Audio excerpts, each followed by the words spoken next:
So, well, firstly, I introduce myself.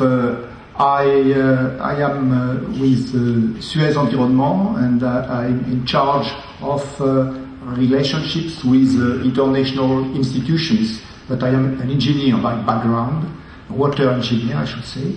And I also have other hats. For instance, I'm involved in the preparation of the World Water Forum, which is a shared feature with other people in this audience. Well, my topic today is about governance of water and sanitation services, because it is the core business, one of the two core businesses of Suez Environnement, the other one being solid waste management. And I would like to share some reflections with you about what are the real challenges for water and wastewater services in the coming decade. Next slide, please. And let's start by an opinion poll. I have put on the screen a list of 4 scarce resources that drive the evolution, that constrain the evolution of the quality, the performance of water and sanitation services nowadays. So the first one is scarcity of water resources of appropriate quality. The second one is rising energy cost. The third one is scarce capital for investment, renewal, etc.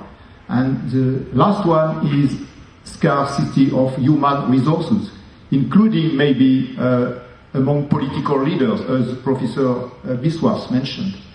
And who thinks that the most important challenge is about the first scarce resource, I mean water? Who thinks that water resource is the first element that will influence the evolution of the water and wastewater services? So no one thinks that it's a water resource, okay? Who thinks that it is rising energy cost, the main challenge? No one. Yes, we have one who thinks that rising energy cost will be a major challenge. Personally, I think it's very important. The third one is scarcity of capital for investment. Who is of the opinion that it's the most important? Okay, we have 3 hands. So should I conclude that human resources is by far the most important challenge? Who thinks that human resources will be the most important challenge? Yes, I can see. This is interesting. I think the reason why this is the last one that has the most votes is that we have many academic people here. So I'm not surprised. But if you ask to somebody in the street, I think, at least in Europe, today they will think that water resources is the major concern. As a water professional, with my experience, I have more than 30 years of experience, I should say the first one is capital, scarcity of capital. If you look at the map of lack of access to water and wastewater in the world, it's not the map of water scarce countries at all. It's simply the map of poverty. For me, the second challenge is, yes, lack of human resources. And this is true not only for the developing world. If you discuss with colleagues from Northern Europe or the UK, they are deeply concerned because they see that there is a problem for the renewal of the generation of water professionals that is going to retire soon. Of course, scarcity of water resources. Water stress is also an important element, but it's not the most important one. When we speak about urban water services, it's not the same for irrigation, of course. And rising energy costs, I think it will be the challenge of tomorrow. I discussed some time ago with the CEO of Sénégalaises des Eaux in Dakar, and he told me that today already the cost of electricity represents 32% of the cost of running the service. It's the first item in the cost before manpower, before the salaries of the employees of the company. And this will probably get worse in the coming years. So this reality of the situation is counterintuitive. Most of the citizens will put water resources first. It's not really the case for water supply and sanitation services. And my point is that we need strong political leaders with a strong vision and understanding of those issues, a strong leadership. We need also a lot of transparency in the governance of water and wastewater services. So I have to convince people that some difficult decisions have to be made to face the upcoming challenges. And because there is a need to build trust between the water professionals, the citizens, and the political decision makers. Next slide. I will not comment all the slides, be reassured. I would just like to put forward one challenge which is completely unnoticed by the general public. The challenge which is common to all water utilities in Europe of the decrease of sales due to several factors. Water utilities in Europe are facing a sharp decrease of the volume of water they sell. It's around 1% less of water sales per year for the last 15 years, which means that today in London or Berlin, the revenue of the water service has decreased by this quantity when the tariff has kept on with inflation. The problem is that, well, by the way, there are very few other sectors in the economy that are facing this situation. The only one I know is postal service. The problem is that most of the costs of running water services are fixed. There are manpower, amortization of infrastructure, and they will remain almost constant if the volume of the sales decrease.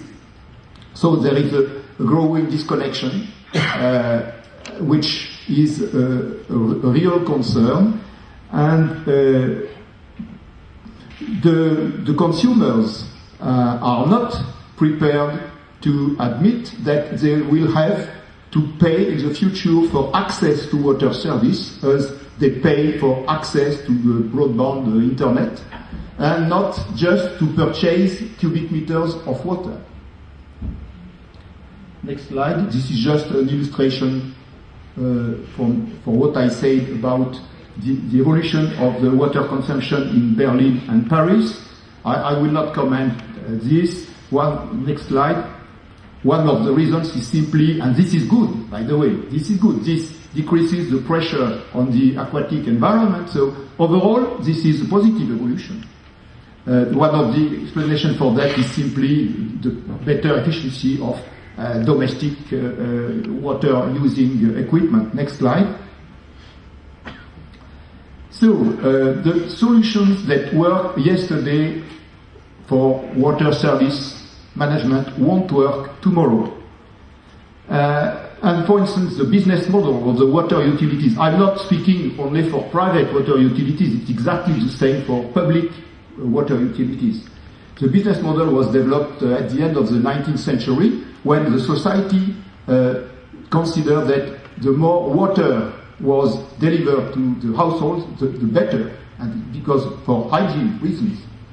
But now this is no longer the case. The society thinks that it's better to be more resource efficient and be more sober in the use of natural resources. But there is a disconnection between the incentives for the water utilities and the expectations of society in terms of sustainable development. So we have to change the business model.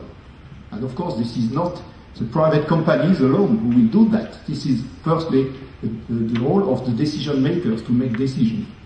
And those decisions are not easy.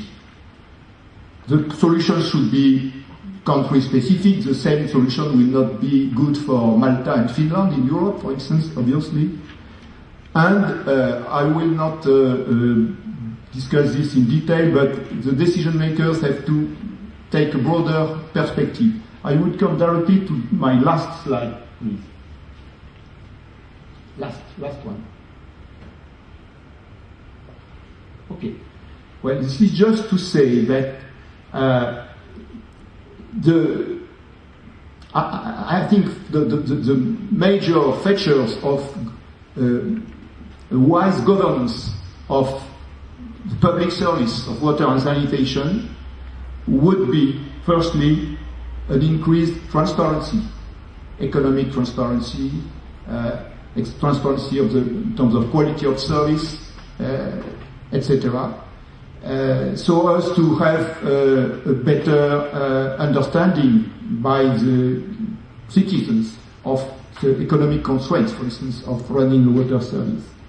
Second, a sustainable management of the assets, I mean the infrastructure, because there is a temptation when there is a pressure, an economic pressure on the service to postpone the renewal of the infrastructure. And in this case, the next generation will have a problem. And third one, it's to leave free choice to public authorities, for instance in France, the mayors, between the management models, public management or private management of water utilities. This choice should be free, reversible, but it should not be biased by distortions. Last point, for those who are interested, there is a brochure on the table on the back. You have a copy of the front page on the screen. This is a booklet that has been published by a global organization of mayors and Suez Environnement during the previous World Water Forum, which present in around 80 different countries of the world some information on the governance of water and sanitation services in those countries. Thank you for your attention. Thank you, Jacques.